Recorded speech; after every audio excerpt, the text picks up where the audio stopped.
जाएंगे। उच्चीश्वरम की चर्चा शुरू करने से पहले मैं एक बार आप लोगों को पूछूं, मान लीजिए कोई व्यक्ति आप में से आगरा जाए और ताजमहल ना दिखे, कोई दिल्ली जाए लाल किला या कुतुब मीनार न दिखे, कोई मैसूर जाए और वहां का वृंदावन गार्डन ना दिखे, कोई अमेरिका जाए और वहां का व्हाइट हाउस ना दिखे, और कोई कलकत्ता आए और काली का मंदिर ना दिखे, तो बोला आप उसको समझदार कहोगे? बोला नहीं है। कौन है फिर वो? बोला नटू है ने बोल दिया वो समझदार नहीं। क्या कहना फिर उसको? मैं एक बात पूछूं आपसे, अगर महावीर की स्तुति करे, महावीर की भक्ति करे और महावीर को ना देखे, महावीर ना मिले, तो फिर हम क्या करें? बोलो, सालों से वर्षों से हम महावीर की क्या कर रहे हैं? भक्ति कर रहे हैं, स्तुति कर रहे हैं। एवरी ईयर हम कुछ शुरू करते हैं, लेकिन आज तक महावीर का ज्ञान, महावीर का दर्शन, महावीर का शील, महावीर का तप, महावीर का वैभव, महावीर का ज्ञान हम समझ पाए? नहीं समझ पाए। यही समझाने के लिए, यही बताने के लिए आपके सामने क्या शुरू किया है? उच्चीश्वरम। अब तक कितनी गाथा हुई है?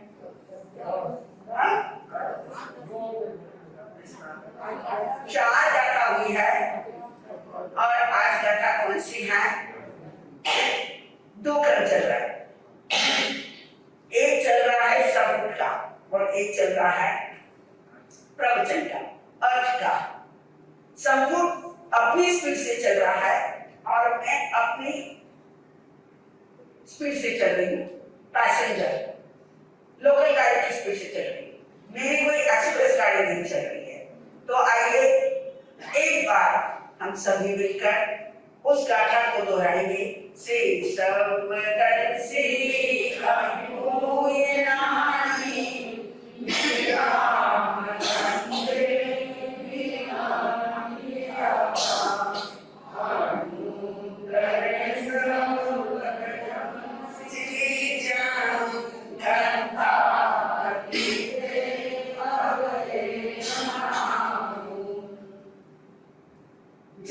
जब ने पूछा उस सुधर्मा महावीर के बारे में, अपने गुरु के बारे में, अपने तीर्थंकर के बारे में, देवाली के बारे में बता रहे हैं।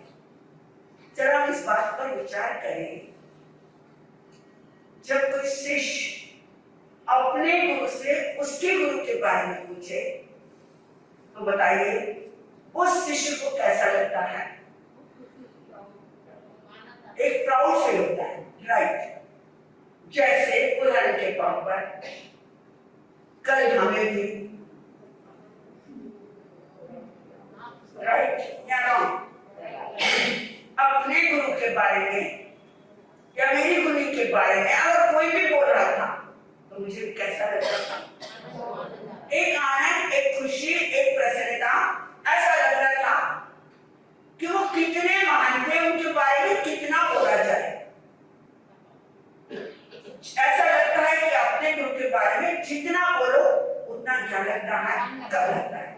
ऐसे ही सुधर्मा को जब जम्मू ने पूछा तो सुधर्मा खुद कंफ्यूज हो रहे हैं, मैं क्या क्या बताऊं और मैं कितना बताऊं, क्योंकि उनके बताने की क्या नहीं है, उनके ज्ञान की, उनके दर्शन की, उनके शील की, उनके चारित्र की कोई सीमा नहीं है, कोई परिधि नहीं है।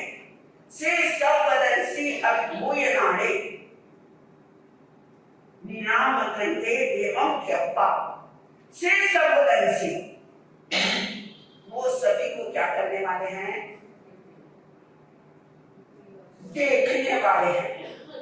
अब एक बात को हम विचार करें, महावीर अपने केवल ज्ञान के अंदर, अपने केवल दर्शन के अंदर से सर्वदर्शी अभिभूय नाम, अपने ज्ञान के अंदर चराचर विश्व को जिन आंखों से हम नहीं देख पा रहे हैं और आंखों से परमात्मा ने क्या किया है, देखा है।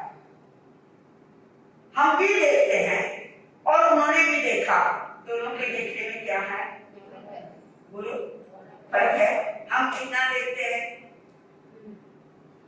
जो सामने दिखाई दे रहा है, और जो दिखाई दे रहा है उसी को क्या मानते हैं, राइट।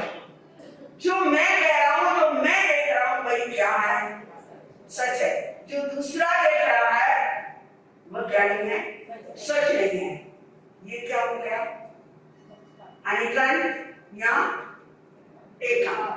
एक बार याद रखना, तीर्थम कर ही सब कुछ देख सकते हैं, केवल ज्ञान ही सब कुछ देख सकते हैं। हम क्या नहीं कर सकते, हम जो देख रहे हैं वो आधा अधूरा है, हम जो सोच रहे हैं वो आधा अधूरा है, हम जो बोल रहे हैं वो भी क्या है, आधा अधूरा है।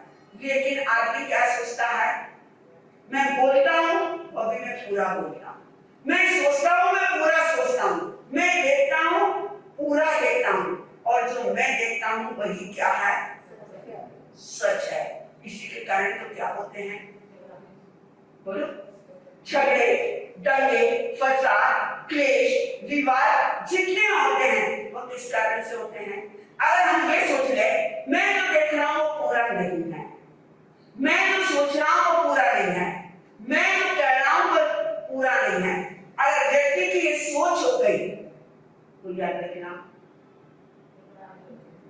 चाहे परिवार हो, चाहे समाज हो, चाहे देश हो, चाहे राष्ट्र हो, जो भी हो, चाहे दो दोस्त हो, चाहे दो शिष्य हो, चाहे सास हो, चाहे पति पत्नी, अगर हमने अपने सोचने का और बोलने का और देखने का नजरिया चेंज कर दिया तो सारे झगड़े खत्म हो जाएंगे।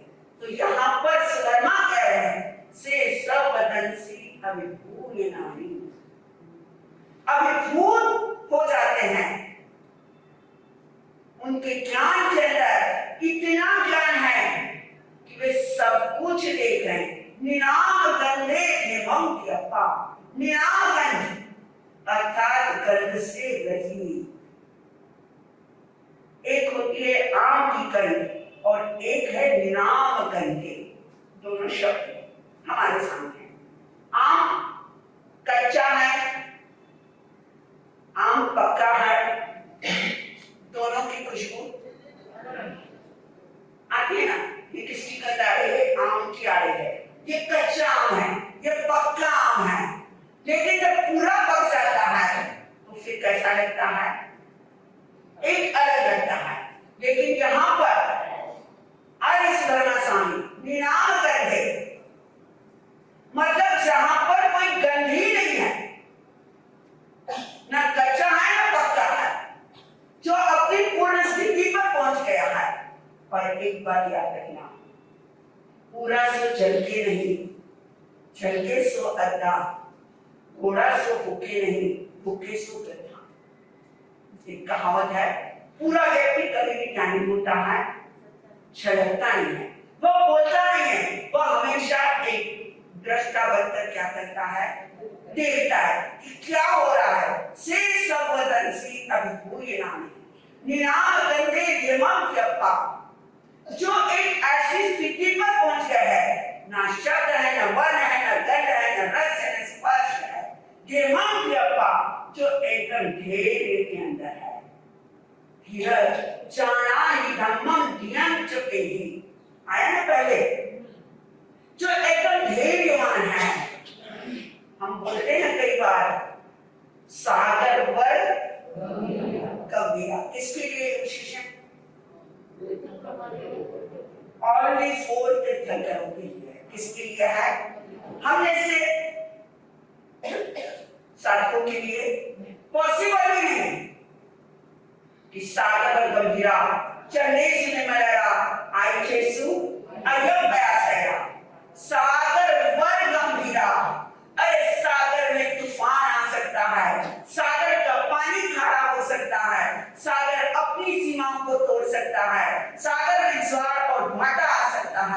लेकिन है प्रभु महावीर, मैंने तुम्हारे ज्ञान के अंदर, मैंने तुम्हारे दर्शन के अंदर, मैंने तुम्हारे शील के अंदर न तूफान देखा, न आंधी देखी, न साइक्लोन देखा, न ज्वार देखा, न बाधा देखा, न तुम्हारी वाणी के अंदर खारापन देखा। तो मैंने सिर्फ देवान की अप्पा एक स्थित भाव देखा, एक स्थित प्रज्ञ अवस्था देखी और एक धैर्य देखा। क्या देखा? धैर्य देखा। जिसमें धैर्य होता है वह सहने की शक्ति रखता है, और जिसमें धैर्य नहीं होता है उसमें सहने की बोलो शक्ति होती है नहीं होती है। आज जितनी बातें होती है किसके कारण होती है? सहना सीख जाओ, सुनना सीख जाओ तो लड़ाई होगी नहीं। लेकिन कोई सुनना पसंद करता है? क्या पसंद करते हो? बोलना पसंद है, आर्गुमेंट भी नहीं। लेकिन व्यक्ति किसी की सुनेगा नहीं। मैं क्यों सुनूं? मेरा क्या काम, मेरी क्या आवश्यकता, मुझे क्यों सुनना? नो, मैं बोलूं, मेरा ऑर्डर ना। यहां पर सुधर्मा कह रहे हैं देवान की अप्पा, जो क्या है? एकदम धैर्यमान है, स्थित है, और धैर्यमान होने के साथ जो क्या है? अणुतरे सब जगन से विचम कंठा अत्ते अभये अनाओ, कंठा अभये अनाओ। जरा इस बात को हम बड़े गौर से देखें। ग्रंथि, ग्रंथि दिल और दिमाग में कब पैदा होती है? जब निराम कर ले रहे होंगे, जब धैर्यमान नहीं होंगे, और जब सब दर्शी नहीं होंगे, तब हमारे दिमाग में क्या पैदा होगी? ग्रंथि। जितने मन के अंदर एक गांठ, दूसरी गांठ, तीसरी गांठ, चौथी गांठ, गांठ पे गांठ क्या करते जाते हैं हम लोग? ओहो, बांधते जाते हैं। कंठा अभये अनाओ। अगर गांठ बांध ली तो निग्रंथ नहीं, और निग्रंथ नहीं तो फिर ग्रंथि है। लेकिन यहां पर महावीर के लिए कह रहे हैं अणुतरे। दो शब्द हमने आज तक सुने हैं, एक होता है उत्कृष्ट और एक होता है मध्यम। लेकिन यहां पर शब्द आया है उत्कृष्ट से ऊपर, न मध्यम है न उत्कृष्ट है। महावीर के लिए वर्ण कौन सा यूज किया गया है? अणुतरे, जो और उत्कृष्ट से भी ऊपर है। ऐसे मेरे महावीर जिनके दिल और दिमाग में कोई ग्रंथि नहीं है, और जो सहना सीखा है, जिन्होंने बोलना नहीं सीखा है। सहने के लिए पराकाष्ठा होती है, सहने के लिए धैर्य होता है। सोचिए जरा महावीर के बारे में। हम 2 दिन पहले बात कठपुतलियां की कर रहे थे। इसकी कर रहे थे? कठपुतलियां की कर रहे थे कि जिसने महावीर को क्या दिया था? एक बजरा, कि इसने मुझे तकलीफ दी थी। जब मैं रानी थी तब इसने मुझे सताया था, तब यह शक्तिशाली था, और आज मैं कौन हूं? शक्तिशाली। महावीर खुद गए थे उस वेरानुबल, मेरा वेरानुबल इस वृक्ष में रहे हुए जीव के साथ है, से सब दंसी देख रहे थे। यहाँ पर रहने वाला जीव जो देव है उसके साथ मेरा वेरानुबल है। अगर ये बल और ये कर्जा नहीं चुकाता हूं तो मेरी भ्रमणा नहीं करेगी, बढ़ नहीं सकती है। लेकिन उन्हें काटना है। कैसे काटूं? खड़ा रहूंगा, ध्यान किया, और जब उपसर्ग दिया, कहा जाता है अनंत वेदना थी। वेदना को सहना है आसान? एक उंगली के अंदर चीरा लग जाए, कट लग जाए, एक ठोकर लग जाए, या कोई चोट लग जाए तो बताइए कैसा लगेगा? दर्द सहन होगा? घुटनों में दर्द हो, पैरों में दर्द हो, सर में दर्द हो, शरीर के किसी भी भाग में दर्द हो, दर्द हम सह सकते हैं? नहीं सह सकते। लेकिन सोचिए, महावीर को कड़ाके की सर्दी है और उस समय अगर बारिश हो रही है, और बारिश भी कैसी, मान लीजिए सर्दी का मौसम है फॉर एग्जाम्पल, और आप में से कोई कश्मीर चला गया और उस समय के अंदर कश्मीर में जब आप गए स्नोफॉल हो गया, और स्नोफॉल हुआ उस समय आपको ओढ़ने के लिए कंबल नहीं मिला, आपको रजाई नहीं मिली, आपको स्वेटर नहीं मिला, आपको हैंड ग्लोव्स नहीं मिला और शूज नहीं मिला। अरे और जाने दीजिए, ठहरने के लिए होटल नहीं मिली, मकान नहीं मिला, अब खुली जगह के अंदर है और स्नोफॉल हो रहा है और -डिग्री सर्दी है।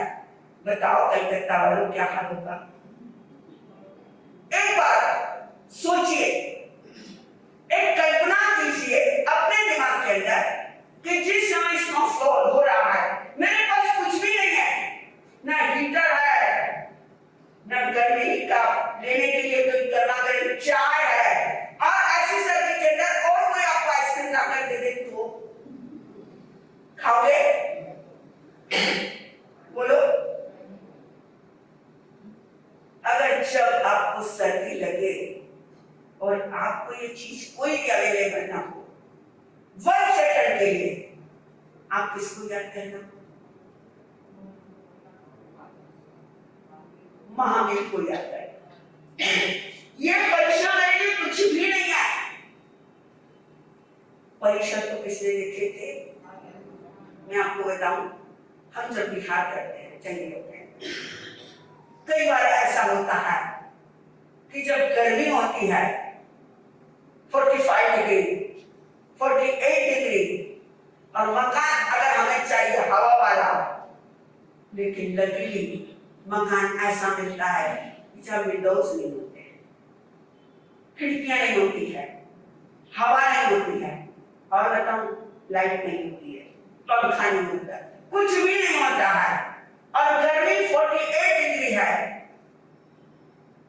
और बाहर कोई वृक्ष भी नहीं है कि आप जाकर वृक्षों के नीचे सो जाओ और सो। तो लोग कहते हैं यहाँ मत सोना, यहाँ का माहौल ठीक नहीं है।